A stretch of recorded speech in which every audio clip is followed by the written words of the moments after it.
இயேசு கிறிஸ்துவின் நாமத்தினாலே இந்த மெய்ப்பண்ணி சத்தம் என்ற இந்த நிகழ்ச்சிக்கு உங்களை அன்போடு கூட வரவேற்கிறேன். இப்பொழுதும் இந்த நாளில் தேவ செய்தி அநேக நாட்களாக நம்முடைய ஞாயிற்றுக்கிழமை ஆராதனை தேவ செய்தியை நாம் அப்லோட் பண்ணவில்லை, பொறுத்து கொள்ளுங்கள். இன்றையிலிருந்து வார வாரம் ஆண்டவருடைய செய்தியை நம்முடைய இந்த குட் ஷெப்பர்ட் மிஷனரி சர்ச் என்ற யூடியூப் சேனலில் நாம் இதை அப்லோட் பண்ணுவதற்கு நாம் முயற்சி செய்கின்றோம்.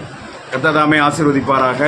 11ஆம் தேதி ஆகஸ்ட் மாதம் ஞாயிற்றுக்கிழமை காலையில் நல்ல மெய்ப்பண்ணி மிஷனரி சபையிலிருந்து இது உங்களுக்கு இந்த பிரசங்கம் உங்களுக்கு சொல்லப்படுகின்றது. அல்லேலூயா. தூக்கி எடுக்கும் கர்த்தர். இந்த நாளிலே நாம் பார்க்க போகிறது தூக்கி எடுக்கும் கர்த்தர். அல்லேலூயா. சங்கீதம் 145ஆம் அதிகாரம் 14வது வசனத்திலே மடங்கடிக்கப்பட்டவர்களை கர்த்தர் தாங்கி, விழுகிறவர்களை கர்த்தர் தாங்கி, மடங்கடிக்கப்பட்டவர்களை கர்த்தர் தூக்கி விடுகிறார் என்று போடப்பட்டிருக்கிறது. அல்லேலூயா. வாசிக்க கேட்கலாம். கர்த்தர் விழுகிற யாவரையும் தாங்கி, மடங்கடிக்கப்பட்ட யாவரையும் தூக்கி விடுகிறார். அல்லேலூயா. அல்லேலூயா. விழுகிற யாவரும் அப்படின்னா அதைரியமானவர்கள். டிஸ்கரேஜா இருக்கிறீங்களா? அதைரியமா வந்திருக்கிறீங்களா இந்த காலை வேளையில? அல்லேலூயா. ஆண்டவர் என்ன பண்றாரு? உங்களை தூக்கி எடுக்கிறார். அல்லேலூயா. அதுக்கடுத்து மடங்கடிக்கப்பட்டவர்கள்னா என்ன சொல்லுது அப்படின்னா தடுமாறி விழுபவர்கள். ஒரு டிரான்ஸ்லேஷன் சொல்றது என்ன சொல்றதுன்னா விழுகிற யாவர் அப்படின்னா தைரியப்பட்டவர்கள். அதைரியம் வந்தாதான் விழுவீங்க. சரியா? இப்ப தைரியம் எப்படி வரும்? விசுவாசத்துல தான் வரும். அல்லேலூயா. விசுவாசம் குறையும் பொழுது அதைரியம் வந்து நான் ஏன் வாழ்றேன், நான் எதுக்காக வாழணும் அப்படிலாம் எண்ணம் வருது. அல்லேலூயா. அப்ப உங்களை தைரியப்படுத்துறாரு. இன்றைக்கு ஆண்டவர் என்ன பண்ணாரு? உங்களை தைரியப்படுத்துறாரு. தைரியமாயிரு அப்படின்னு சொல்றாரு. அல்லேலூயா. இப்ப அதைரியப்படுகிறவர்களை கர்த்தர் தாங்குறாரு இந்த மொழிபெயர்ப்பும்படி. அதுக்கடுத்து மடங்கடிக்கப்பட்டவர்கள்னா யாருன்னா தடுமாறி விழுகிறவர்களை அவர் தூக்கி விடுகிறார். அல்லேலூயா. Stumbling block. அப்படி ஸ்டம்பிள் ஆகுறியா? தடுமாறி விழுந்துட்டேன். உன் காலுக்கு அழகா தடுக்கல்ல வைக்கிறான் பிசாசு. மனிதர்கள் மூலமா தடுக்கல்ல வைக்கிறான். கர்த்தர் இன்றைக்கு தூக்கி விடுகிறார். அல்லேலூயா. அப்படி வேதத்திலிருந்து யாரை தூக்கி விட்டார் நம்ம பார்க்க தான் போகிறோம். அல்லேலூயா. பின்மாற்றத்தில் கிடந்த ஒருவனை ஆண்டவர் தூக்கி விடுகிறார். நியாயாதிபதி புஸ்தகம் 16ஆம் அதிகாரம் 26வது வசனம் முதல் 30வது வசனம் வரை நாம் பார்க்க இருக்கின்றோம். அங்க பின்மாற்றத்தில் இருந்து வேடிக்கை பொருளா ஒருத்தன் மாறிட்டான். அவனை ஆண்டவர் தூக்கி விடுகிறார். அல்லேலூயா. வாசிங்க 26ல 30.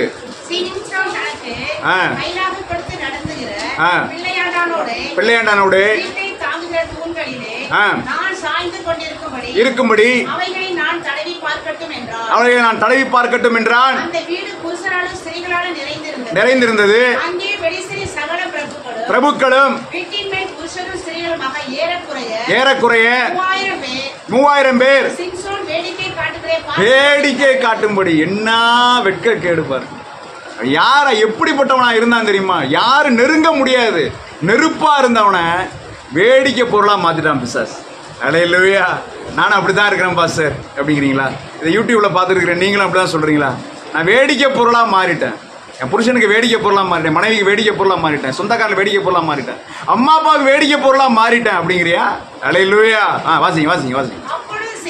அப்பொழுது சிம்சோன் கர்த்தரை நோக்கி கூப்பிட்டு, கர்த்தராகிய ஆண்டவரே, 2 கண்களுக்காய் ஒரே தீர்வையாய் பெலிஸ்தர் கையிலே பழிவாங்கும்படி ஒரு விசை மாத்திரம் என நினைத்தருளும் தேவனே பலப்படுத்தும் என்று சொல்லி 2 நடுத்தூண்களில் ஒன்றை தன் வலது கையினாலும் இடது கையினால் பிடித்துக்கொண்டு பலமாய் சாய்க்க எல்லார் மேலும் விழுந்தது. 3000 பேரை கொன்று போட்டார். போதும். அல்லேலூயா. உயிரோட இருந்து அவரை அபிஷேகம் பண்ணின ஆண்டவர் 1000 பேரை மேக்சிமம் ஒரு ஒத்த கையால ஒரு கழுதையின் தாடை எலும்பு எடுத்து கொன்னவர். அவர் மரிக்கும் போது 3000 பேரை கொண்டு போட்டார். அல்லேலூயா. ஆனா அவர் வாயை திறந்து தப்பான அறிக்கை சொல்றாரு. என் ஜீவன் பெலிஸ்தரோடு மடிய கடவுது அப்படின்ட்டார். அல்லேலூயா. ஆண்டவரே எனக்கு உதவி செய்ய, நான் இப்ப பெலிஸ்தரை கொல்ல போறேன், எனக்கு உதவி செய்ய. என்ன என் ஜீவன் பெலிஸ்தரோடு மடிய கடவுது. அல்லேலூயா. சிங்கத்திலேருந்து காப்பாத்தினவரு, அதுக்கடுத்து ஒரு தலை எலும்பு எடுத்து 1000 பேரை கொன்னவருக்கு அந்த பில்டிங் அவர் மேல விழுந்தாலும் காப்பாத்துறதுக்கு ஆண்டவரால் முடியும். அல்லேலூயா. ஆனா தப்பான அறிக்கை, நீ தப்பான அறிக்கை பண்ணிடாத, நான் ஏன் உயிரோட இருக்கேன்னு பண்ணிடாத. இந்த ஒரு விஷயம் நினைத்தள்ளும் ஆண்டவரேன்னு கேளுங்க, என்னை பலப்படுத்தும் ஆண்டவரே அப்படின்னு கேளுங்க. அல்லேலூயா. வாயை விட்டுறாதீங்க. அல்லேலூயா. அப்படி வாயை விடுறதுக்கு தான் பிசாசு தூண்டிக்கிட்டே இருக்கிறான். அப்படி யாராவது அப்படி சொல்லியிருந்தாலும், சபையில் சொல்லியிருந்தாலும் சரி, இதில் வீடியோவில் பார்க்குறவங்க நீங்கள் சொல்லியிருந்தாலும் சரி, ஆண்டவரே அந்த வார்த்தையை நான் திரும்ப பெற்றுக்கொள்ளுகிறேன், நான் ஏன் உயிரோடு இருக்கிறேன், நான் சாகட்டும் என்கிற அந்த வார்த்தையை இயேசுவை நான் அதை திரும்ப பெற்றுக்கொள்ளுகிறேன்.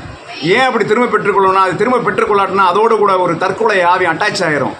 அவனே சொல்லிட்டான் அப்படின்னு சொல்லிட்டு ஆண்டவர்கிட்ட போய் அனுமதி வாங்கிட்டு உங்களை வேதனைப்படுத்தும். அல்லேலூயா. அல்லேலூயா. கவனமாக இருக்கணும். அல்லேலூயா. வார்த்தைகளில் கவனமாக இருக்கணும். சிம்சோன் வாழ்க்கையில் கவனமாக இல்லை, வார்த்தையிலையும் கவனமாக இல்லாமல் போயிட்டார். அல்லேலூயா. பின்மாற்றத்தில் கிடந்த அவனை தூக்கி எடுத்தார். அல்லேலூயா. ஒரு வார்த்தையில் மட்டும் கவனமாக இருந்தால் தொடர்ந்து உயிரோடு இருந்திருப்பார். அல்லேலூயா. எப்படி ஆண்டவரை விட்டு பின்வாங்கி போயிட்டேன், நான் பின்மாறி போயிட்டேன், வேடிக்கையாக போயிட்டேன். வேடிக்கை பொருள் சிம்சோனை வேடிக்கை காட்டுறதுக்காக வேடிக்கை காட்டுற ஆளாவன் அவன் பக்கத்தில் நெருங்கவே முடியாது.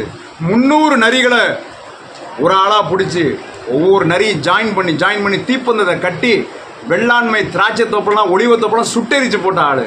அல்லேலூயா. சிங்கத்தை ஒரே கையினால அடிச்சு கொண்டாள், ஆட்டுக்குட்டியை கிழிக்கிற மாதிரி கிழிச்சு போட்டான்னு இருக்குது. அல்லேலூயா. அதெல்லாம் நமக்கு தெரிந்த உண்மைதான். 1000 பேர் வந்தா ஒரு கழுதை தாடை எலும்பு எடுத்து கர்த்தருடைய ஆவி அவன் மேலே இறங்கினதுனால என்ன பண்ண 1000 பேரை கொண்டு போட்டான். அல்லேலூயா. இன்னைக்கு வேடிக்கை பொருளா இருக்கிறான். அல்லேலூயா. அவன் எப்படி போனா அதை விட்டுருவான், ஆனா அவனை கர்த்தர் தூக்கி எடுக்கிறார். அல்லேலூயா. இன்றைக்கு உன்னை தூக்கி எடுக்கிறார். அல்லேலூயா. ஆமென். தூக்கி எடுத்தே தூய ஆவியும் இந்தீர், தூசி என்னை சொந்தமாக்கினீர். தூக்கி எடுத்தே தூய ஆவியும் இந்தீர், தூசி என்னை சொந்தமாக்கினீர். துதி கன மகிமைக்கு பாத்திரனே, உம்மை அனுதினம் துதிடுவே. அன்பே உந்தன் ஆசைகளை எண்ணவே, ஆனந்தமே என்னில் பொங்குதே. அன்பே உந்தன் ஆசைகளை எண்ணவே, நாடி தேடி ஓடியும் பாதம் வந்தே. நன்மை செய்யும் தேவன் நீரல்லோ, நாடி தேடி ஓடியும் நன்மை செய்யும் தேவன் நீரல்லோ. பாசவனே என் வீசி அழைத்தீர், நேசருவக்கென்ன செய்யுவேன். துதி கன மகிமைக்கு தீடுவேன். அன்பே உந்தன் ஆசைகளை ஆனந்தமே என்னில் பொங்குதே. அல்லேலூயா. நான் வேடிக்கையா போயிட்டேன்னு நினைக்கிறியா? அல்லேலூயா. என்னை எல்லாரும் வேடிக்கை பார்க்கறாங்கன்னு நினைக்கிறியா? எல்லாம் வேடிக்கையா போயிட்டு அவமான பொருளா போயிட்டேன்னு நினைக்கிறியா? தூக்கி எடுத்த தூய ஆவியை உன்னை ஈந்து தூசி உன்னை சொந்தமாக்கிட்டாரு. அல்லேலூயா. ஆனா நீங்க என்ன பண்ணணும், அந்த பாட்டுல இன்னொரு வரி வந்து, நாடி தேடி ஓடி உன் பாதம் வந்தேன்னு ஓடி வந்துரு. அல்லேலூயா. வேற எங்கேயாவது ஓடணும்னு பிளான் பண்ணிக்கிட்டு இருக்காரு. அல்லேலூயா. நாடி தேடி ஓடி உங்களுடைய பாதம் வந்தேன்னு வந்துரு. அல்லேலூயா. அப்போ உங்களை சொந்தமாக்கிட்டாரு. அல்லேலூயா. அதை பார்க்கிறவங்களை சொந்தமாக்கிட்டாரு. ஆமென். வேடிக்கை காட்டுறவன உன்னை ஆண்டவர் எல்லாரும் பயப்படுத்துகிற அளவில் கர்த்தர் பயன்படுத்த இருக்கிறார். அல்லேலூயா. ஆமென். அடுத்ததாக 2வது, நோக்கத்தை மறந்தவனை ஆண்டவர் தூக்கி எடுக்கிறார். தன் வாழ்க்கை நோக்கமே ஒருத்தனுக்கு மறந்து போச்சு. புரியுதா இல்லையா? செக்கு மாடு மாதிரி ஒரு இடத்துல சுத்தி சுத்தி வந்துகிட்டு இருக்கிறான். அல்லேலூயா. அப்படிதான் சுத்தி வந்துகிட்டு இருக்கோமா? ஒரே இடத்துல சுத்தி வந்துகிட்டே இருக்கிறவன் கை தூக்கி காமி. ரொம்ப நாளா ஒரே இடத்துல சுத்தி வந்துகிட்டே இருக்கிறேன், ஒரே வேலையில சுத்தி வந்துகிட்டே இருக்கிறேன், ஒரே சம்பளத்தில் சுத்தி வந்துகிட்டே இருக்கிறவன் அப்படி கை தூக்குங்க. சம்பளத்துக்கு கூடவும் மாட்டேங்குது, குறையவும் மாட்டேங்குது. அல்லேலூயா. அல்லேலூயா. சுத்தி வந்துகிட்டே இருக்கிறேன். அல்லேலூயா. சுத்தி வந்த உன்னை ஆண்டவர் அல்லேலூயா உன்னை தூக்கி எடுக்க ஆண்டவர் வல்லமை உள்ளவராய் இருக்கிறார். யாத்திரா புஸ்தகம் 2ஆம் அதிகாரம் 11, 12, 13, 14. 2ஆம் அதிகாரம் 11, 12, 13. மோசே பெரியவனான காலத்தில் சகோதரரிடத்தில் போய் அவர்கள் சுமை சுமக்கிறதை பார்த்து ஒருவனை அடிக்கிறதை கண்டு அங்கும் இங்கும் பார்த்து ஒருத்தரும் இல்லை என்று அறிந்து எகிப்தியனை வெட்டி மணலிலே புதைத்து போட்டான். அல்லேலூயா. அப்புறம் மறுநாள் வெளில போன போது சண்டை பண்ணி கொண்டிருந்தார்கள். அப்பொழுது அவன் அநியாயம் செய்வனை தூண்டி நோக்கி, நீ உன் தோழனை அடிக்கிறது என்ன அப்படின்னு கேட்கிறான் மோசே. அதற்கு அவன் அதிகாரியாவும் நியாயாதிபதியும் யாரு உன்னை யாரு நியாயாதிபதியா இதான் ஏற்படுத்தின மரியாதை குறைஞ்சிருச்சு பாருங்க. இளவரசன் மோசே. அப்புறம் எகிப்தியனை கொன்று போட்டது போல என்னையும் கொன்று போட நினைக்கிறாயோ? அப்பொழுது மோசே பயந்தான். அல்லேலூயா. பயந்தான். காரியம் வெளிப்பட்டது என்று பயந்தான். பயந்து ஓடினவன் தான். ஓடினா வாழ்க்கையின் எல்லைக்கே ஓடினான்ட்டு 40 வருஷம் அந்த பக்கம் எட்டியே பார்க்கல. 40 வயசுல ஓடினவன். அல்லேலூயா. 40 வருஷமா ஒரே இடத்துல சுத்தி வந்துகிட்டு இருக்கிறான். பாவம். ஆடு மேய்ச்சி சுத்தி வந்துகிட்டே இருக்கிறான். 3வது அதிகாரம் 1, 2, 3, 4, 5 இருந்த ஆடுகளை மேய்த்து வந்தான். பின்புறத்தில் ஓட்டி ஓரே மட்டும் வந்தான். அங்கே கர்த்தருடைய தூதனானவர் ஒரு அக்கினி ஜுவாலையில் நின்று அவனுக்கு தரிசனமானார். அவன் உற்று பார்த்தான். ஜுவாலித்து எரிந்தும் அது வெந்து போகாமல் இருக்கிறது. அப்பொழுது மோசே என்ன பார்ப்பேன் என்றான். கர்த்தர் கண்டார். நோக்கி மோசே மோசே என்று கூப்பிட்டார். அல்லேலூயா. வாழ்க்கை நோக்கத்தை நீ மறந்திருக்கலாம். உன்னை ரட்சித்த நோக்கத்தை நீ மறந்திருக்கலாம். உனக்கு ஞானஸ்நானம் கொடுத்த நோக்கத்தை மறந்திருக்கலாம். மறந்து எங்கேயோ சுத்திக்கிட்டு இருக்கலாம். ஆனா உன்னை மறக்காத உன்னை கர்த்தர் உன்னை தேடி வந்துட்டாரியா. உன்னை தேடி வருகிற தெய்வம் ஐயா. அல்லேலூயா. அல்லேலூயா. அங்க தேடி வந்துட்டார். 40 வருஷம் அவனை விட்டு அப்படியே அவனை விட்டு பிரியல. அவனை பார்த்துக்கிட்டே தான் இருந்திருக்கிறாரு. அவனை உருவாக்கி கொண்டுதான் இருக்கிறாரு. அல்லேலூயா. ஏதோ ஒரு காரியம் பண்ணிட்டு ஓடி வந்துட்டியா? நீ ஊரை விட்டு ஓடி வந்துட்டியா? இதை பார்க்கிற யாரா இருந்தாலும் சரி, ஏதோ ஒரு கொலையா ஏதோ ஒன்று பண்ணிட்டு ஓடி வந்துட்டியா? மறுபடியும் அதே இடத்துக்கு உன்னை கூப்பிடுறாரு ஆண்டவர். ஊழியம் செய்ய முடியாதுன்னு ஓடி வந்துட்டீங்களா? மறுபடியும் அதே இடத்துக்கு ஊழியம் செய்ய உங்களை கூப்பிடுறாரு. என் சொந்தக்காரங்களாம் இயேசுவை பற்றி சொல்ல முடியாது, நாங்கள் போனால் அவ்வளோதான் அடிச்சு போட்டுவாங்க நினைக்கிறியா? அதே சொந்தக்காரங்களுக்கு இயேசுவை பற்றி சொல்ல உன்னை அழைக்கிறார். அல்லேலூயா. இங்கே இருக்கிற யாராக இருந்தாலும் சரி, எங்கிருந்து நீ ஓடி வந்தாயோ அங்கேயே உன்னை பயன்படுத்த ஆண்டவர் சித்தம் உள்ளவராக. அல்லேலூயா. ஏதோ ஒன்று பண்ணிட்டு ஓடி வந்துட்டியா? நீ எங்க ஓடி வந்தாலும் அவருக்கு மறைஞ்சிருக்க முடியாது. அல்லேலூயா. வனாந்தரமானாலும் தேடி வந்துட்டாரு. மோசே மோசே என்று கூப்பிடுகிறார். அல்லேலூயா. அன்பின் தெய்வன் அவர். அல்லேலூயா. தூக்கி எடுக்கிறார். நோக்கத்தை மறந்துட்டாங்க. இளவரசன் அவன் நடந்த நடை என்ன? அப்போஸ்தலர் நடபடிகளை வாசிக்க வேண்டாம். மோசே எகிப்தின் சகல சாஸ்திரங்களிலும் வாக்கிலும் வல்லவனானான். அப்படிப்பட்டவன் ஆடு மேய்ச்சிக்கிட்டு இருக்கிறாங்க. வாழ்க்கையின் நோக்கத்தை மறந்தவன். நீங்கள் நினைக்கலாம், நான் படித்த படிப்பு என்ன, இப்போ இருக்கிற நிலைமை என்ன, என் பாவத்தினால இப்படி மாறிட்டனே என்ன நினைக்கிறாயா? அல்லேலூயா. கர்த்தர் உனக்கு இன்னொரு சான்ஸ் கொடுக்க விரும்புகிறார். இதை பார்க்கிற யாரா இருந்தாலும், என் தலையில் நான் மண்ணை வாரி போட்டுக்கிட்டேன், அம்மா அப்பா சொன்ன மாப்பிள்ளையை கட்டிக்க மண்ணை வாரி போட்டுக்கிட்டேன், பார்க்குறியா? அல்லேலூயா. வெகு நாட்கள் ஆயிடுச்சு, 6 மாதம் ஆச்சு இந்த யூடியூப்ல வீடியோ ஏற்றி. ஆண்டவர் ஏற்ற சொன்னதுனால இப்போ பதிவேற்றி கொண்டிருக்கிறேன். அல்லேலூயா. மீண்டும் உனக்கு ஒரு சான்ஸ் கொடுக்க ஆண்டவர் சித்தம் உள்ளவராக இருக்கிறார். அல்லேலூயா. அல்லேலூயா. கர்த்தர் உன்னை தேடி வந்திருக்க, அந்த செய்தி மூலம் உன்னை கர்த்தர் தேடி வந்திருக்கிறார். நீ தற்கொலைக்கு ஓடாத. அல்லேலூயா. ஆண்டவரை நோக்கி ஓடு. ஒரு சபைக்கு ஓடு, விட்டு வந்த சபைக்கு ஓடு. அல்லேலூயா. ரகசியமாய் நீ ஆண்டவரை ஆராதி. அல்லேலூயா. கர்த்தர் உன்னை அழைக்கிறார். அல்லேலூயா. நோக்கத்தை மறந்தவனாய், நோக்கத்தை ஆண்டவர் உன்னை என்ன அழைச்சாரு, சரி என்ன நோக்கத்தை மறந்துட்டாங்க. ஆசீர்வதிக்கப்பட்டவனா நோக்கத்தை மறந்துடுவாங்க. இப்போ இவர் ஏதாவது ஒன்று பண்ணிட்டு ஓடி வந்ததுனால நோக்கத்தை மறந்துட்டாரு. கொலை பண்ணிட்டு ஓடி வந்துட்டாரு. சிலருக்கு ஆசீர்வாதம் கொடுத்தாச்சு, நோக்கத்தை மறந்துட்டாங்க. நல்லா இருக்கிறாங்க, இப்போ ஆண்டவரை மறந்துட்டாங்க. அப்படி மறந்துட்டீங்களா? ஆண்டவர் ஞாபகப்படுத்துகிறார். நோக்கத்தை மறக்காத. அல்லேலூயா. ஏதோ வாழ்க்கையில் ஒரு செட்டில்மெண்ட், உனக்கு ஒரு வேலை, ஒரு கல்யாணம், ஒரு குழந்தை குட்டி, அவ்வளோதான வாழ்க்கை.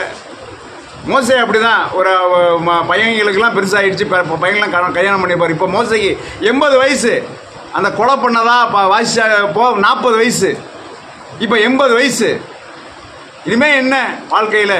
அப்படியே மாடு மேய்ச்சிக்கிட்டு அப்படியே சுற்றி தெரிய வேண்டியதான் அப்படின்னு அவனை ஆண்டவர் தன்னுடைய நோக்கத்துக்காக பிடித்ததை மறக்கவில்லை. எத்தனை வருஷமானாலும் மறக்க மாட்டார். உன் வயசை காரணம் காட்டாத.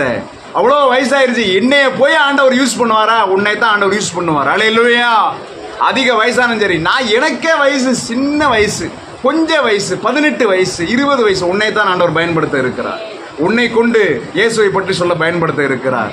அல்லேலூயா. அல்லேலூயா. நோக்கத்தை மறந்து போயிட்டியா நீ? அல்லேலூயா. சபையில் போய் ஞானஸ்தானம் எடுத்தாலும் நோக்கத்தை மறந்துட்டியா? உன்னுடைய அழைப்பை நீ மறந்துட்டியா? எங்கே ஓடுற நீ? எங்கேயும் ஓடாத. ஆண்டவர் ஒரு கனவை கொடுத்து ஆண்டவர் உன்னை திருப்ப வல்லவராய் இருக்கிறார். உன்னோடு கூட ஒரு கனவின் மூலமாய் பேச இருக்கிறார். இந்த கனவு என்ன? நான் கிட்ட போய் இந்த அற்புத காட்சியை பார்ப்பேன் அப்படின்னு நீ வரப்போகிற. அல்லேலூயா. ஒரு அற்புதத்தை செய்து உன்னை தன் பக்கம் இழுக்க இருக்கிறார். காத்திரு. அல்லேலூயா. மூன்றாவதாக, சிட்சிக்கப்பட்டவனை ஆண்டவர் தூக்கி விடுகிறார். அல்லேலூயா. சிட்சிக்கப்பட்டவனை ஆண்டவர் தூக்கி விடுகிறார். சிட்சிக்கப்பட்டவன், நல்லா கவனிங்க. கர்த்தர் தாம் சேர்ந்து கொள்ளுகிறவனை யாரையும் கர்த்தர் சிட்சிக்கிறார். அவருக்கு அதுக்கு உரிமை உண்டு. உங்களை பிள்ளையா வச்சிருந்தாருன்னா உங்களை அடிப்பதற்கு உரிமை உண்டு, உங்களை திருத்துறதுக்கு உரிமை உண்டு. உபாகமம் 8:5 வாசிங்க. அல்லேலூயா. தகப்பன் தன் பிள்ளையை சிட்சிக்கிறது போல கர்த்தர் உங்களை சிட்சிக்கிறார். நீதிமொழி 3:12 வாசிங்க. எபிரேயர் 12:6, 7, 8, 9. ஒருவன் தன் புத்திரனை சிட்சிக்கிறது போல தேவனாய கர்த்தர் உன்னை சிட்சிக்கிறார். அறிந்து கொள்வாயாக. உன் தகப்பன் தன் புத்திரனை சிட்சிக்கிறது போல கர்த்தர் உன்னை சிட்சிக்கிறார் என்பதை அறிந்து கொள்வாய். தப்பான வழி உனக்கு இருந்ததுன்னா கர்த்தர் நிச்சயமா சிட்சிப்பார், ஒரு அடி கொடுப்பாரு. அதனால நீ சோர்ந்து போயிட்டியா? தப்பான வழி போனா பிள்ளைக்கு அடிக்கவே தான் செய்யும். தகப்பனுக்குள்ள ரோட்ல போறவனை அப்படித்து அடிக்கிறார் ஆண்டவர். அல்லேலூயா. தூக்கி எடுத்து தூய ஆவி ஈந்தவனை தான் அடிக்கிறாரு. அல்லேலூயா. தூசி உன்னை சொந்தமாக்கிட்டாரு, அதனால தான் உன்னை அடிக்கிறாரு. அல்லேலூயா. அதுக்கு போய் சோர்ந்து போய் கிடக்குற. சபையில் ஏதாவது ஒன்று சொல்லிட்டார், பாஸ்டர் ஏதாவது சொல்லிட்டாருன்னு சோர்ந்து போய் கிடக்குற. இல்லை, அவன் நல்லதுக்கு தான். அல்லேலூயா. உன் நல்லதுக்கு தான். நீதிமொழி 3:12 எடுத்துட்டீங்களா? சிட்சிக்கிறது போல கர்த்தர் எவனிடத்தில் அன்பு கூறுகிறாரோ அவனை சிட்சிக்கிறாரு. எவனத்தில் அன்பு கூறலையோ அவனை கையை கழுவி விட்டுறாரு. அப்படிதான் எடுத்துக்கணும். அல்லேலூயா. எப்பயும் வசனத்துக்கு ஒரு எதிர்ப்பதம் போட்டுக்கணும். வசனத்துக்கு எவனை அன்பு கூறுறாரோ அவனை சிட்சிக்கிறாரு, எவன்கிட்ட அன்பு கூறலையோ கையை கழுவி விட்டுறாரு. அல்லேலூயா. அதான் ஒரு சின்ன சிட்சை தேவையா இருக்குது. சபையிலிருந்து ஒரு சின்ன சிட்சை தேவையா இருக்கிறது. அடுத்து யார் அப்படி சிட்சித்தாரு சரியா? நம்ம ஆச்சரியப்படலாம். யோசுவா 7ஆம் அதிகாரம் 4 முதல் 11 வசனங்கள். 4, 5, 6, 7, 8 வாசிங்க. வாசிச்சு போங்க. யோசுவா 7ஆம் அதிகாரம் 4லேருந்து வாசிங்க. அப்படியே ஜனங்கள் ஏறக்குறைய போனார்கள்.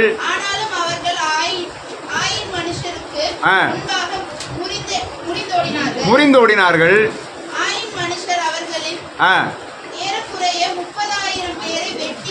30,000 பேரை வெட்டி போட்டார்கள்.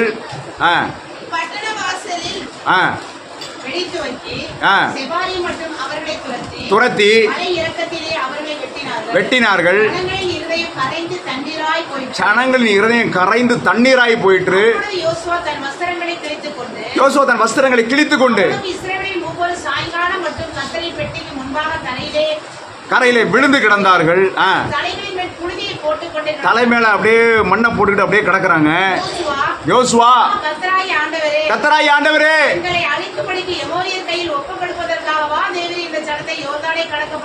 ஆண்டவரே, இந்த எமோரியர் கையில ஒப்பு கொடுக்கவா எங்களை யோர்தானை கடந்து இங்க வந்துட்டீங்க. நலமாய் இருக்குமே. ஆண்டவரே, முதுகை காட்டி விட்டார்களே. இப்போ நான் என்ன சொல்லுவேன் ஆண்டவரே?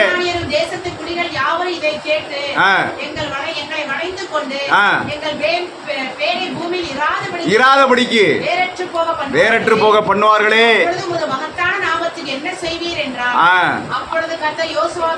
யோசுவாவை நோக்கி எழுந்திரு. இதுதான் உங்களுக்கு சொல்றாரு, எழுந்திரு எழுந்திரு. அப்புறம் நீ இப்படி மோங்குப்புற விழுந்து கிடக்கிறது என்ன? மூஞ்சியை தொங்க போட்டு இருக்கிறது என்ன? எழுந்திரு. ஏன் மூஞ்சியை தொங்க போட்டுக்கிட்டு இருக்கிற? எழுந்திரு. அல்லேலூயா. அப்புறம் பாவம் செய்தார்கள், என் உடன்படிக்கை மீறினார்கள், சாபத்தீரானதை எடுத்துக்கொண்டதும் களவு செஞ்சாங்க, வஞ்சித்தது பண்டம்பாடிகளில் வைத்துக் கொண்டார்கள். அல்லேலூயா அல்லேலூயா. ஆண்டவர் சிட்சிக்கிறாரு சில நேரத்தில்.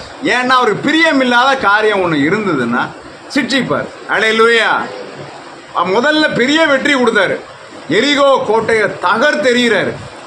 அதில் தெளிவாக சொல்றாரு, இங்க பாருங்க, அது கானானியர் பட்டணம், எதையும் தொடாத, எல்லாத்தையும் சுட்டெரிச்சிரு, எதையும் நீ தொடக்கூடாது.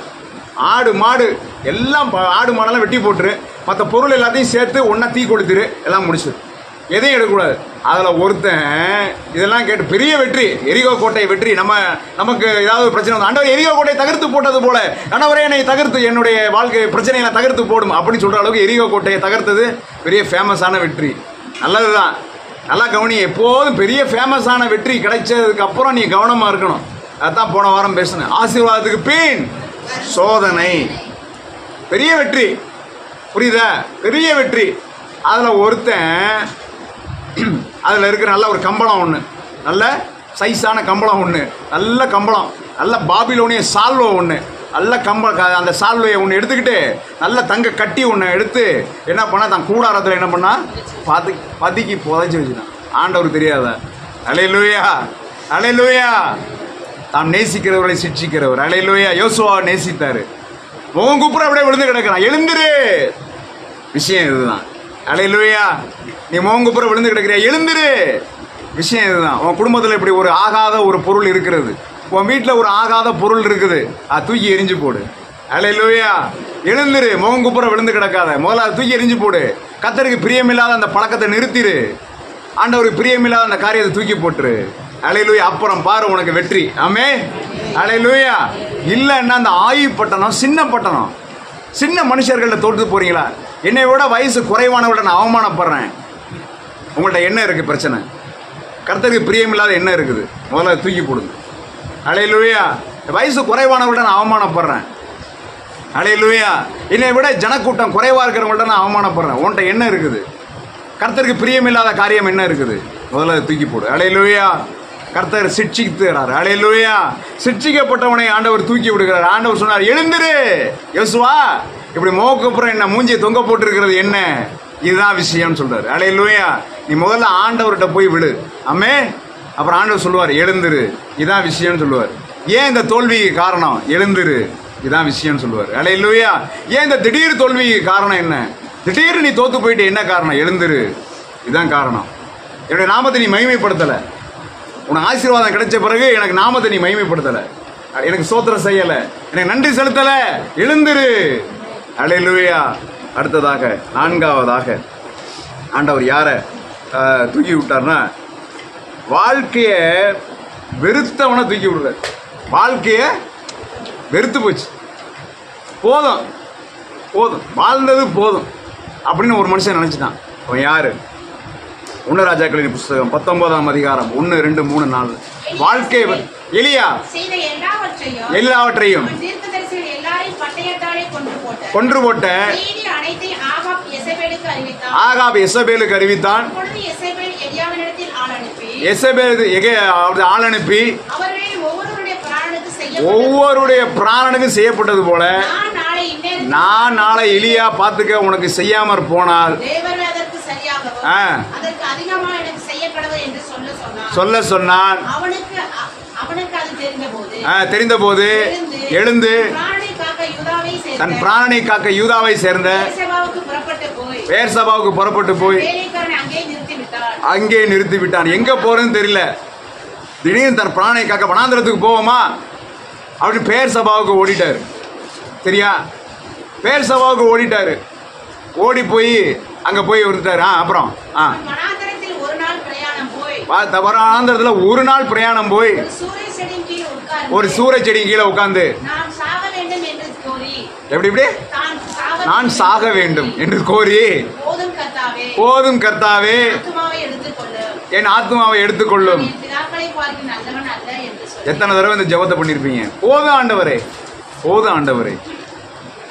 ஆண்டவர் சொல்றாரு, போதும் மகளே, போதும் இந்த ஜெபத்து, போதும் இந்த ஜெபம் போதும் அப்படின்னு சொல்றாரு. போதும் ஆண்டவரே, போதும் மகளே, நிறுத்து மகளே அப்படிங்கிறாரு. போதும் கர்த்தாவே என்னை எடுத்துக்கொள்ளும். என் பிதாக்களை பார்க்கலாம் நல்லவன் அல்ல அப்படின்னா உடனே சரிப்பா படுத்து தூங்குப்பா அப்படின்ட்டாரா. அப்புறம் என்ன நடந்துச்சு? சூறை செடியின் கீழ் படுத்து. நல்லா கவனிங்க, சூறை செடி வந்து ஒரு விசைச்செடி. எப்படி நம்ம ஊர்ல கருவேப்பிலை மரம் இது வெட்டிடுவாங்க, இஸ்ரேல்ல சூறை செடியை பார்த்தா வெட்டி வீழ்த்திடுவாங்க. ஏன்னா சூறை செடி கீழே படுத்து தூங்கினா விஷ காற்று வந்து அப்படியே ஆளை கொன்றும். தற்கொலை பண்ணிக்கலாம், சூறை செடி கீழே படுத்துருவான். ரைட்டு. நித்திரை நல்லா படுத்து தூங்கிட்டாரு. அப்படியே தூங்கிடுவோம், நிரந்தரமா தூங்கிடுவோம் அப்படின்னு சொல்லிட்டு என்ன பண்றாரு, கண்ணை இறுக்கி மூடிக்கிட்டு யாரும் வரக்கூடாது அப்படின்னு சொல்லிட்டு யாரும் இல்லாத இடத்துல என்ன பண்ணக்கூடாது, என்ன எப்படி சாக போறேன் நானு, போதும் கர்த்தாவே ஆண்டவரை என்ன மன்னிச்சிருங்க, அப்படியே பரலோக ராஜ்யத்தை சேர்த்துங்க அப்படி அவசரமா ஒரு ஜெபம் சொல்லிட்டு கண்ணை இறுக்கி மூடிட்டு தூங்கிட்டாரு. அப்புறம் ஆண்டவர் விட மாட்டாருங்க. அல்லேலூயா, அல்லேலூயா. நல்லா கவனிங்க, எலியா கொஞ்சம் செகண்ட் தப்பு இருந்தா எலியா என்ன ஆயிருப்பாரு, அவ்வளவுதான், பரலோகமே சொந்தமேன்னு போயிருப்பாரு. அல்லேலூயா பாட்டு பாடி இருப்பாங்க அவருக்கு. ஆனா ஆண்டவர் என்ன பண்ணாரு, கரெக்டா என்ன பண்ணிட்டாரு, ஒரு தூதனை தட்டி எழுப்பி எழுந்திருந்து போஜனம் பண்ணு. நல்ல நெருப்புல சுடப்பட்ட நல்ல ஃப்ரைடு ஒரு அட்டை, அப்புறம் ஒரு வடை, அப்புறம் ஒரு பாத்திரத்துல வடை இல்லைங்க. சரி, நமக்கு புரியுற மாதிரி. சரி, ஒரு தண்ணீர் ஒரு இருந்தது, செம்புல தண்ணீர் இருந்தது. அப்பொழுது திரும்பவும் நான் சாகணும், திரும்பவும் நான் சாகணும் அப்படின்னு படுத்துக்கொண்டான். அல்லேலூயா. ஆண்டவருக்கு தெரியுங்க, மனித சைக்காலஜி தெரியும். முதல்ல அவனுக்கு ஏதாவது சாப்பிட கொடுப்போம். ஒரு நாள் பிரயாணம் பண்ணா டயர்டா இருக்கிறான், ஆண்டவருக்கு தெரியும். அல்லேலூயா. அப்படிதான் நீ நினைக்கிறியா? போதும் ஆண்டவரே என்னை எடுத்துங்க ஆண்டவரே. வயசானவங்க நிறைய பேருக்கு சொல்லிங்க, போதும் ஆண்டவரே என்னை எடுத்துங்க. அப்படிலாம் ஒன்றும் இல்லை. அப்படிலாம் உங்க இஷ்டத்துக்கெல்லாம் உங்களை எடுக்க மாட்டார். அல்லேலூயா. உங்க இஷ்டத்துக்கெல்லாம் எடுக்க மாட்டார், உங்க சௌரியத்துக்கெல்லாம் உங்களை எடுக்க மாட்டார். சரியா? உங்களுக்கு புரியுற மாதிரி சொன்ன, உங்க சௌரியத்துக்கெல்லாம் அதெல்லாம் எடுக்க மாட்டார், இப்போதைக்கெல்லாம் எடுக்க மாட்டார். அல்லேலூயா. போதும் ஆண்டவரே, எனக்கு மூட்டி வலிக்குது ஆண்டவரே, போதும் ஆண்டவர். உங்க சௌரியத்துக்கெல்லாம் உங்களை எடுக்க மாட்டாருங்க. அல்லேலூயா. உங்களுக்கு டைம்லாம் ஒன்றும் வரல. ஆமே, நீ இன்னும் வாழ்வீங்க. அல்லேலூயா, அல்லேலூயா. இன்னும் நிறைய காரியம் உங்களுக்கு இருக்குது. அல்லேலூயா. இள வயசா இருந்தாலும் சரி, காதலில் தோல்வியா, போதும் ஆண்டவரே அப்படிங்கிறியா, முதல்ல நிறுத்து, முதல்ல தூக்கி போடாத. அல்லேலூயா. நான் சாவன விஷப்பாட்டில் வச்சிருக்கிறியா, முதல்ல தூக்கி போடு முதல்ல. அல்லேலூயா. எழுந்துரு, சபைக்கு போ, அங்க இருக்கிற அப்பத்தை புசி முதல்ல. அல்லேலூயா. வசனமாகி அப்பத்தை சாப்பிடு முதல்ல, திருவிருந்து முதல்ல சாப்பிடு, முதல்ல நித்திய ஜீவன சபை. சர்ச்சுக்கு போய் எவ்வளவு நாள் ஆச்சு? முதல்ல சர்ச்சுக்கு போற வழியை இப்போ. அல்லேலூயா, அல்லேலூயா. ஆமா, உங்க பாஸ்டரை போய் பாருங்க முதல்ல உங்க பாஸ்டரை போய் பாருங்க. சும்மா சாகணும் பேசிட்டு இருக்காது. முதல்ல உங்க பாஸ்டரை பார்த்து ஜெபம் பண்ணு. அல்லேலூயா. தஞ்சை வட்டாரங்கள்ல, பட்டுக்கோட்டை வட்டாரங்கள்ல இருந்தீங்கன்னா இந்த வீடியோ முடிவில் ஒரு முகவரி வரும், ஒரு அட்ரஸ் வரும். இது இந்த சர்ச்சு பட்டுக்கோட்டையில் இருக்கு, அந்த பட்டுக்கோட்டையில் இருக்க இந்த சர்ச்சை தேடி வாங்க. ஃபோன் நம்பரும் கொடுத்துருக்குறோம். உங்களுக்காக பிரார்த்தனை செய்வோம். வாழ்க்கையில் விரக்தியா, ஏமாற்றமா, இந்த நல்லமைப்பு மிஷனரி சபை தேடி வாருங்கள், உங்களுக்காக ஜெயிப்போம். அல்லது தூரமான இடத்துல இருக்கிறீங்களா, தற்கொலை நான் வந்துக்கிட்டே இருக்கா, அங்கே இருக்கிற பக்கத்தில் ஒரு சபைக்கு போவோம். அல்லேலூயா. கர்த்தர் உங்களை ஆசீர்வதிக்கட்டும். அப்போ தலையில் சுடப்பட்ட அடையும் தண்ணீர் இருந்தது, அதை எடுத்து புசித்து படுத்துக்கொண்டான். அவனை 2வது தடவை தட்டி எழுப்பி, நீ பண்ண வேண்டிய பிரயாணம் வெகு தூரம் என்று சொல்லி அவனை ஒரே கண்மலைக்கு அங்கே அனுப்பி வைக்கிறார். அல்லேலூயா. முடிஞ்சிருச்சு அப்படின்னு நினைக்கிறீங்களா? இப்பதான் துவக்கமே உங்களுக்கு வாழ்க்கையே. என்னைக்கு நீ முடிஞ்சிட்டு அவ்வளவுதான் எல்லாம் முடிஞ்சிருச்சு அப்படின்னு நினைக்கிறீங்கன்னா அன்னைக்கு தான் உனக்கு துவக்கமே. அல்லேலூயா. மனித முயற்சி என்றைக்கு முடிகிறதோ ஆண்டவனுடைய செயல் அங்கு ஆரம்பமாகிறது. அல்லேலூயா, அல்லேலூயா. அவ்வளவுதான் முடிஞ்சிருச்சு, இந்த வியாதியில முடிஞ்சிருச்சு அப்படின்னா அற்புத சுகம் அங்கிருந்து தொடங்குகிறது. அல்லேலூயா. என்னால முடியல அப்படின்னு சொன்னியா, வெரி குட் அப்படின்னு பாரு ஆண்டவர். கரெக்ட், இதைத்தான் நான் எதிர்பார்த்தேன். நீ பார்த்துக்க அலமோதிக்கிட்டே இருக்கிறியே, ஒவ்வொரு ஆஸ்பத்திரியா போயிட்டே இருக்கிறியே, எல்லா டாக்டர்களுக்கும் மாடி மேல மாடி உன்னால கட்டிக்கிட்டே இருக்கிறாங்களே. அல்லேலூயா. ஏன்ட்ட வா அப்படின்னு சொல்றாரு. அல்லேலூயா. ஏன்ட்ட வா, ஏன் சர்ச்சு கட்டப்படாம இருக்குது அப்படின்னு சொல்றாரு. அல்லேலூயா. ஏன் ஆஸ்பத்திரி கட்டப்படாம இருக்குது, ஏன்ட்ட வா அப்படின்னு சொல்றாரு. அல்லேலூயா. இங்க இலவசமா உனக்கு வைத்தியம் பார்க்கப்படும் அப்படின்னு சொல்றாரு. மனவியாதியா உனக்கு, அல்லேலூயா, இங்க இலவசமா வைத்தியம் பார்க்கப்படும். சபை ஊன் ஆஸ்பத்திரி என்பதை மறந்து விடாதீர்கள். அல்லேலூயா. ஹாஸ்பிட்டல் அங்க மறந்துடாதீங்க. ஆமென். சபையை மறக்கிறவங்களுக்குலாம் இது வந்து எச்சரிக்கை. சும்மா யூடியூப்ல ஃபேஸ்புக்கில் சபைக்கு போகாத, எல்லா சபையும் பொய்ன்னு சொல்லிட்டு இருக்கிற யாருடைய செய்தியும் நம்பாதீர்கள். எச்சரிக்கை. அவர்கள் கயவர்கள். அவருடைய பதிவுலாம் பார்க்காதீங்க. அல்லேலூயா. சபைக்கு போகாத, எல்லா ஊழியக்காரனும் பொய், எல்லாம் தசம் வாங்கி அதை பண்ணுறான் இதை பண்ணான்னு சொல்லிட்டு இருக்கிறோம், நம்பாத. அதான் இப்போ தற்கொலை எண்ணம் உனக்கு. அவ்வளோ ஊழியக்காரரை மதிங்க, உங்கள் பாஸ்டரை மதிங்க. அல்லேலூயா. கவனம். அல்லேலூயா. அப்போ ஊழியக்காரன் முதல்ல பார்த்து ஜெபம் பண்ணுங்க, அவருக்கு ஜெபம் பண்ணிங்க. அல்லேலூயா. ஆமென். அல்லது ஜெப உதவி தேவைன்னா இந்த வீடியோவுக்கு முடிகிறப்ப மேலும் தொடர்புக்குன்னு 2 நம்பர் கொடுத்துருப்போம். அந்த 2 நம்பரில் எந்த நம்பர்லாம் ஃபோன் பண்ணுங்க, உங்களுக்காக நாங்கள் ஜெபிக்கின்றோம். அல்லேலூயா. சோதரம். அதற்கடுத்து அப்படி வாழ்க்கையை வெறுத்தவனை ஆண்டவர் தூக்கி விட்டார். அவனுக்கு ஒரு புதிய வாழ்க்கையை கொடுத்து ஓரேப் கண்மலைக்கு அங்கே போய் நிறுத்தி, அங்கே மோசே எப்படி பேசினாரோ, மோசேட்ட ஆண்டவர் எப்படி பேசினாரோ அதே மாதிரி பேசுகிறார். அல்லேலூயா. ஓரேப் கண்மலை அண்டையிலே ஏறக்கத்தாழ 500 ஆண்டுகளுக்கு முன்பதாக மோசே நின்ன இடத்துல எலியா நிற்கிறார். அல்லேலூயா. அப்போ என்ன சொல்றாரு? மோசேயும் ஒன்று தான், நீ எனக்கு மோசேக்கு நீ சமமானவன் அப்படின்னு சொல்றாரு எலியாவை. அல்லேலூயா. நீ போய் சூரச்செடியில் கொண்டு போய் படுத்துக்கிட்டு நான் சாகணுங்கிற உன் லெவல் என்ன தெரியுமா? ஆண்டவர் சொல்றாரு. அல்லேலூயா. உன் லெவல் தெரியாம தான் நீ சாகணும்னு நினைக்கிற. ஆமென். ஒவ்வொருத்தருக்கும் ஒரு லெவல் வச்சிருக்கிற. உன் லெவல் உனக்கு தெரியலங்க. அல்லேலூயா. ஒரு லெவலுக்கு கீழே உள்ள லெவலுக்கு அங்கே போயிட்டு சாப்பிட்டு அப்படியே படுத்துக்குவோம், சாப்பிட்டு படுத்துக்குவோம். என்ன சாப்பிட்டு படுத்துக்குவோம்? சாவ போற. அல்லேலூயா. ஆண்டவருடைய சாப்பாடு இங்கே ஆண்டவருடைய அப்பா வீட்டில் இருக்குது. அப்பா வீட்டில் எப்போதும் சந்தோஷமே. அங்கே சாப்பாடு இருக்குது, அந்த சாப்பாடு சாப்பிடணும். வேற என்ன சாப்பிட்டுக்கிட்டு இருக்கிற? சூறைச்செடி உள்ள காற்றை சுவாசிக்கிறாயா? அதுவே சாப்பாடு. அது நல்லா தான் இருக்கும். ஆனால் கொஞ்ச நேரத்தில் என்ன ஆயிரும்? அப்படியே போயிடும், தூங்கிடும். கவனமாக இருக்கணும். அல்லேலூயா. அதனால் அப்படி இருந்தீங்கன்னா ஆண்டவர் உங்களை தூக்கி விடுகிறார். அல்லேலூயா. ஆமென். அதுக்கடுத்து மனம் அடிமானவனை தூக்கி விடுகிறார். மனம் அடிவானவனை தூக்கி விடுகிறார். ஆண்டவர் சொன்னதை தானே செஞ்சேன், ஆண்டவர் சொன்னதை தானே செஞ்சேன், ஏன் எனக்கு மட்டும் இப்படி நடக்குது? ஆண்டவர் சித்தத்தின்படி தான் நடக்கிறேன், ஏன் எனக்கு இப்படி நடக்குது? யோனா புஸ்தகம் 4வது அதிகாரம் 1 முதல் 6 சீக்கிரமா வாசிங்க.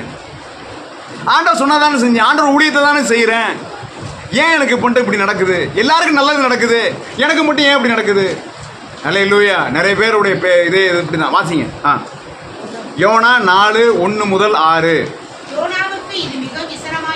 யோனாவுக்கு மிகவும் விசனமாய் இருந்தது. அவன் கடுங்கோபம் கொண்டு கர்த்தரை நோக்கி விண்ணப்பம் பண்ணி, கர்த்தாவே, நான் என் வீட்டிலே இருந்துட்டேன்னா நான் சொல்லவில்லையா? இது நிமித்தமே முன்னமே நான் தர்ஷீசுக்கு ஓடி போயிட்டேன், என்னை விட்டுருங்கன்னு சொன்னேன், கேட்க மாட்டேங்கிறீங்க.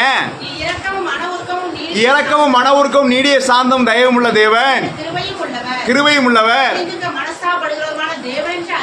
அறிவேன். இப்போதும் கர்த்தாவே, இவரே என்ன கேட்கிறாரு? என் பிராணம் எடுத்துங்க. வேணாம். ஊழியக்காரனோட நிலைமையை பாருங்க. அப்படிதான் ஏன் அப்படின்னா அவ்வளோ கஷ்டமான ஒரு சூழ்நிலை. எலியா பண்ண ஊழியம் அவ்வளோ கஷ்டம், யோனா பண்ண ஊழியம் அவ்வளோ கஷ்டம். அல்லேலூயா. ஊழியம் பண்ணுறவங்களுக்காக சொல்கிறேன் நான், சரியா? அவ்வளோ கஷ்டமான இடத்துல நான் ஊழியம் செஞ்சுக்கிட்டு இருக்கிறேன். போதும் ஆண்டவரே, இங்கே நான் இருக்க மாட்டேன்னு சொல்கிறீங்களா? ஆண்டவருடைய வார்த்தையை காத்துருங்க. வேற எங்கேயாவது போகிறேன்னு சொல்கிறீங்களா? இருங்க, கொஞ்ச நாள் இருங்க. அல்லேலூயா. ஆண்டவர் போதுங்க, என் பிராணனை எடுத்துக்கொள்ளுமா அப்புறம் என்று சொல்லி, நான் உயிரோடு இருக்கிறதை பார்க்கணும் நலமாய் இருக்கும் என்றான். அதற்கு கர்த்தர், ஏன்பா எரிச்சலா இருக்கிற? கூலா பேசுறாரு அவரு. ஏன்பா எரிச்சலா இருக்கிற? ஆண்டவர் கூலா தான் பேசுவார். புரியுதா இல்லையா? என்ன யார்கிட்ட எப்படி பேசணும்னு ஆண்டவர்கிட்ட தெரிஞ்சுக்கிங்க. அல்லேலூயா. நீ எரிச்சலா இருக்கிறது நல்லதா? எரிச்சலா இருக்கிறீ, நல்லதாப்பா? அப்புறம் நகரத்திலிருந்து புறப்பட்டு நகரத்துக்கு கிழக்கே போய் குடிசையை போட்டு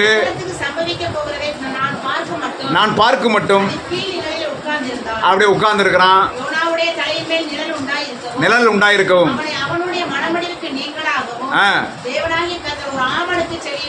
ஒரு ஆமனுக்கு என்ன நல்ல தேவன் பாருங்க. அல்லேலூயா. குடிசைய போறான்னு ஆண்டவர் சொல்லல. அவன் பாட்டுக்கு அது எலியா ஒரு சூரச்செடியில படுன்னு போய் ஆண்டவர் சொன்னாரா? அங்க படுத்தாலும் அங்க ஒரு என்ன பண்ணாரு, ஒரு பிளேட்ல அப்படி நீட்டா டிஷ் வருது. அல்லேலூயா. ஒரு ஃபிஷ்ஷு, ஒரு டிஷ்ஷு. அல்லேலூயா. ஒரு அடை, ஒரு வடை வருது. அதை சாப்பிட்டுட்டு அப்படியே கிளம்பி போறாரு. இங்கே யோனாவுக்கு வந்து என்ன பண்ணுது, அப்படியே ஒரு குடிசையை போட்டு உட்காரான்னு சொன்னார் ஆண்டவர். நகரம் அறிய போகிறது, நான் பார்க்க போகிறேன் அப்படின்னு இருக்கிறாரு. ஆனா ஆண்டவர் என்ன பண்ணா, அவன் மனம் திரும்பிட்டான்பா, அவனை நான் எப்படி அழிப்பேன்னு சொல்றாரு. புரியுதா இல்லையா? 40 நாட்கள் உண்டு, நினிவே கழுவிக்கப்பட்டு போகும் சொன்னோன்னா எல்லாரும் அழுது மனம் திரும்பிட்டான். யோனா, ஆண்டவரே அது அழியணும் ஆண்டவரே, இவர் நான் சொன்ன தீர்க்க தரிசனம் நிறைவேறணும் ஆண்டவரே. நான் சொல்லலையா, அங்கேருந்து என்னை விட்டுருங்கன்னு சொல்லலையா? இவ்வளவு கஷ்டப்பட்டு ஏன் வந்து யோனா வந்து அவ்வளவு வெறுத்தார் நினிவே அப்படின்னா, அந்த நினிவே உள்ளவர் அவ்வளவு கொடுமையானவர்கள். அவ்வளவு மற்ற தேசங்களை அவ்வளவு கொடுமைப்படுத்தினாங்க, தான் இஸ்ரவேல் தேசத்தையும் கொடுமைப்படுத்தினாங்க. அவங்க அழியணும், நாசமாக போகணும் அப்படின்னு நினைச்சாரு. ஆனால் ஆண்டவர் என்ன பண்ணாரு, படைச்சவன் நான் இருக்கிறேன், யாரும் அழிகிறது, துன்மார்க்கத்தை சாகிறது எனக்கு பிரியமாக. இஸ்ரவேலும் ஒண்ணுதான், அவனும் ஒண்ணுதான் எனக்கு. அவன் மனம் திரும்பிட்டான், அவன் என் பிள்ளையா மாறிடுவான். ஏன்னா பல வருஷங்கள் கழிச்சு நானே வந்து பிறக்க போறேன். அல்லேலூயா. பல வருஷங்கள் கழிச்சு நானே வந்து பிறக்க போறேன். புரிஞ்சிக்க, மீட்பின் திட்டம் புரிஞ்சிக்க. மீட்பின் திட்டம் புரியல யோனாவுக்கு. அல்லேலூயா. அதனால குடிசையை போட்டு அப்படியே பார்த்துக்கிட்டு இருக்கிறாரு. எப்ப நகரம் அழியுமா அழியாதா அப்படின்னு பார்த்துட்டு இருக்கிறாரு. இவருக்கு வெயில் ஜாஸ்தி ஆயிருச்சு. உடனே ஒரு ஆமனுக்கு செடி அப்படியே முளைக்கும், அது மேல அப்படி சந்தோஷமா இருக்கிறாரு. அல்லேலூயா. அங்க யோனாவுக்கு வந்து, அங்க எலியாவுக்கு வந்து ஒரு தட்டில் அடை வடை, இங்க இவருக்கு ஒரு ஆமனுக்கு செடி. ஒரு நிழலுக்கு எவ்வளவு நல்ல தேவன். அல்லேலூயா. உன் மனம் அடிவா இருக்கிறியா? நான் ஊழியம் செஞ்சு என்னத்தை கண்டேன்? நான் சொல்றேன், அவன் துன்மார்க்கன் அப்படி இருக்கிறான். துன்மார்க்கன் நல்லா தான் இருக்கிறான். துன்மார்க்கமா ஊழியம் செய்யறோம், நல்லா தான் இருக்கிறான். நான் ஆண்டவருக்காக ஊழியம் செய்யறேன், என் சபை கட்டப்படவே இல்லையேன்னு யோசிக்கிறியா? அல்லேலூயா. நிச்சயம் உன் சபையை ஆண்டவர் கட்டுவார். பிரியமான ஊழியக்கார சகோதரனே, சகோதரியே, அல்லேலூயா. வாலிப தம்பி தங்கச்சி, நான் காலேஜில் எவ்வளவு பரிசுத்தமா இருக்கிறேன், ஏன் எனக்கு அரியர்ஸ்? ஏன் எனக்கு வேலையே கிடைக்க மாட்டேங்குது? உனக்கு இருக்கிற வேலை வந்துகிட்டு இருக்கு. அல்லேலூயா. உனக்கான வேலையை ஆண்டவர் உருவாக்கி கொண்டு இருக்கிறார். அல்லேலூயா. பரிசுத்தமா இருந்து என்னத்தை கண்ட, என்னத்தை கிழிச்சேன் நான் அப்படிலாம் பேசாத. பைபிள் படிச்சு என்னத்தை கிழிச்சேன் நான் அப்படிலாம் பேசாத. அல்லேலூயா. உனக்கான நன்மை ஆண்டவர் உருவாக்கி கொண்டிருக்கிறார். வெயிட் பண்ணு. அல்லேலூயா. அதே நேரம் நல்லா கவனிங்க, மற்றவங்க ரட்சிப்புக்காக காத்திருக்கணும். இவர் யாரு? யோனா எப்படி இருக்கிறார்னா, லூக்கா 15ஆம் அதிகாரத்தில் சொல்லப்பட்ட அந்த மூத்த மகன் மாதிரி இருக்கிறாரு.